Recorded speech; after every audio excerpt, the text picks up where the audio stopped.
In February, Ancestry announced the launch of Stories of Us. This is a free tool, but it does require a little bit of research, and for that you would probably need a subscription. But it's one of those things where you can buy a subscription for a month, really do a lot of research, and then you could turn it off if you desired. Let's have a look at what this new Story of Us and how it works. So we start out at the main page and we hit the Start Exploring button. And here we go to the featured records, which this month is Women's History Month. So there's information about women who've made enduring contributions to our country's history, culture, and society. So you'll see that there's more things about various important females in our history. Then at the top, very top of the page, you'll see that you have the About page, and that's where we just came from.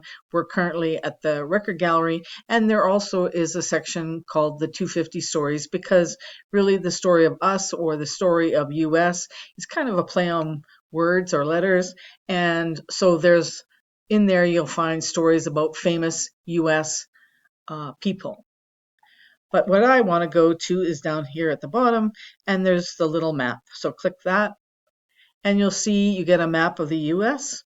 And if you hover over your little spot, you'll see that Seattle has a record called The Death of Bruce Lee.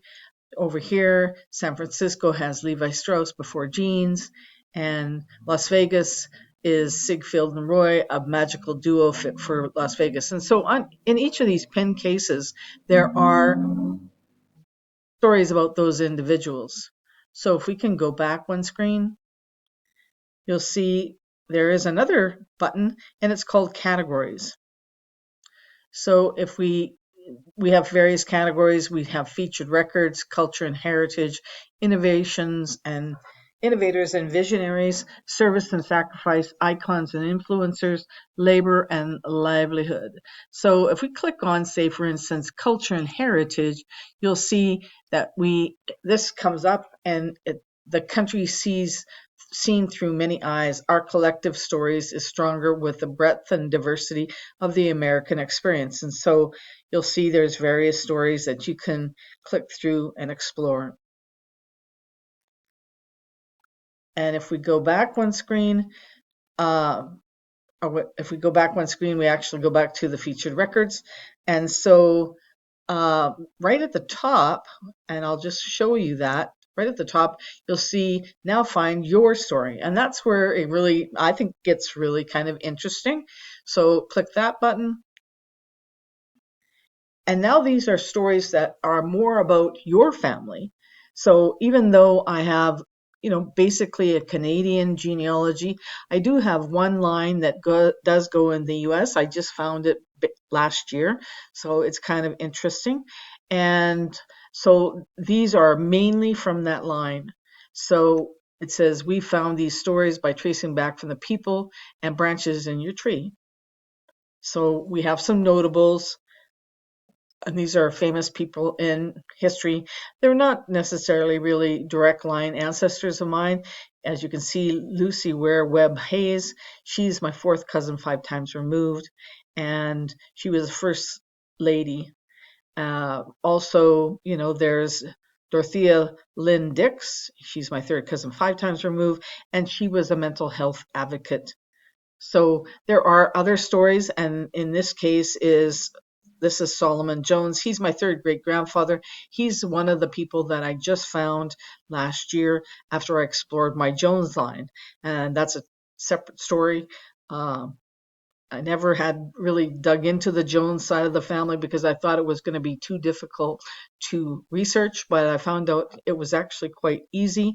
And I now have a couple of patriots, and that, in fact, that third great grandfather is a patriot, and so I'm looking at learning more about him. But if I scroll down a little bit more, you'll see that I have more about Solomon Jones, and then Abraham Baldwin, who is a fourth cousin 7 times removed.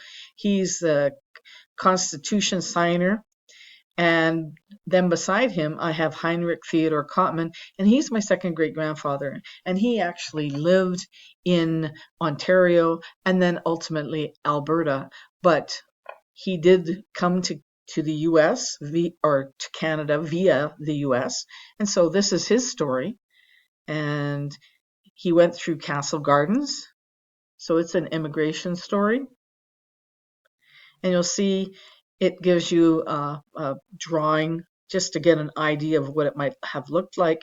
Heinrich Theodor Kottmann, as an immigrant, your second great grandfather Heinrich Theodor Kottmann came through Castle Gardens, the precursor to Ellis Island.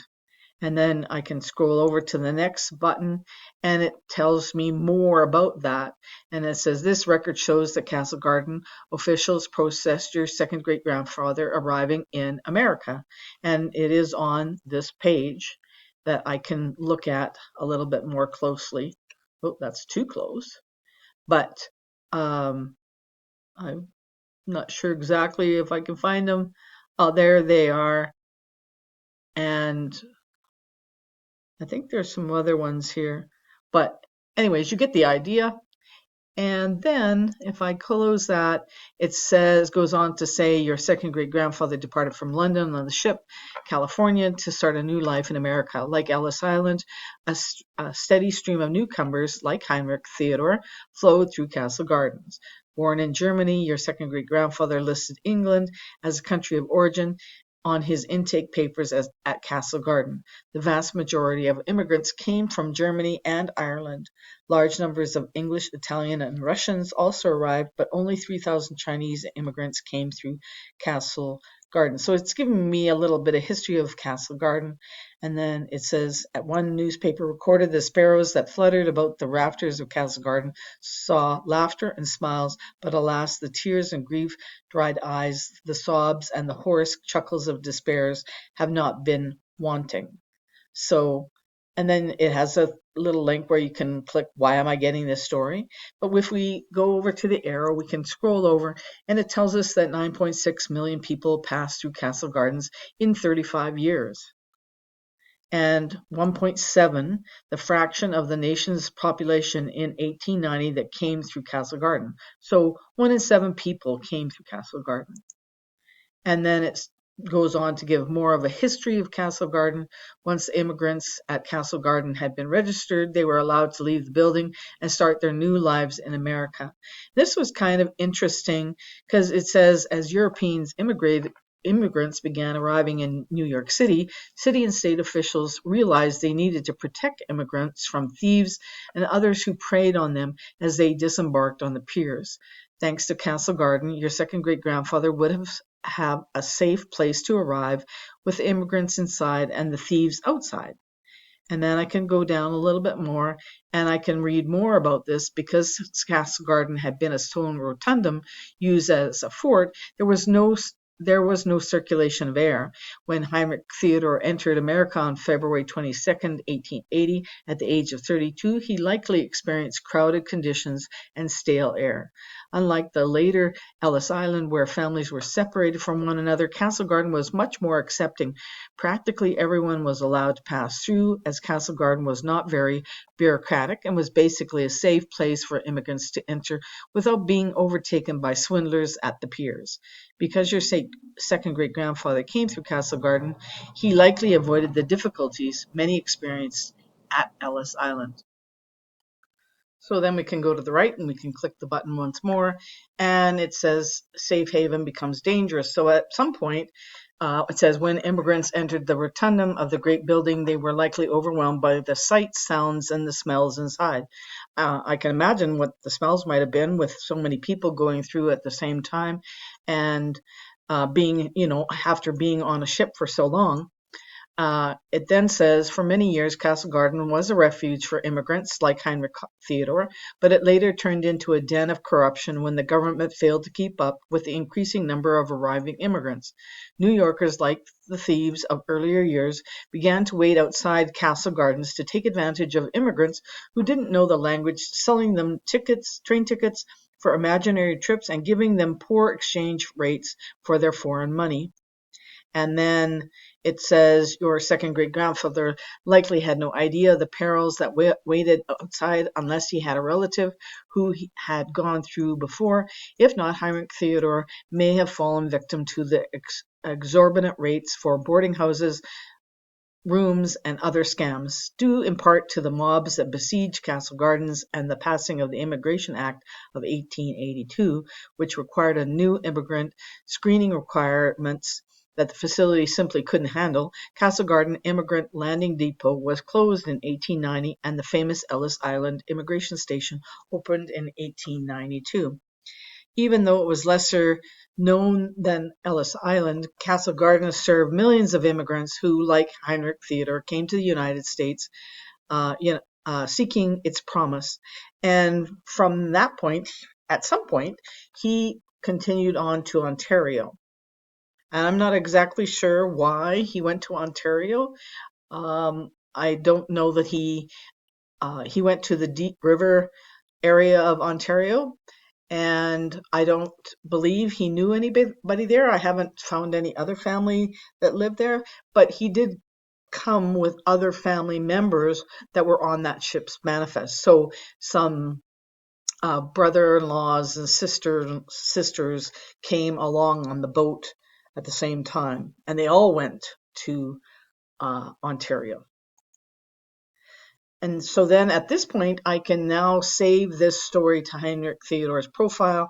And it's kind of an interesting story. And I think it's quite fun to learn more about Castle Gardens. I didn't really know a lot about it. I knew that there was Castle Gardens prior to Ellis Island, but hadn't really thought about the fact that my second great grandfather had gone through that particular location. I knew he had come to New York, but I didn't know that he had arrived at Castle Gardens. So I hope you give this new product, The Story of Us, a try. As I said before, it is a free product, but it does require that you have a little bit of research in the profile of the person that you're going to feature. And you can get a subscription for a short period of time or add the information you know to your free subscription. I will put a link to this product in the show notes below. I hope you give it a try, and I hope you find some interesting stories about your family, and let me know what you find. Have a great day.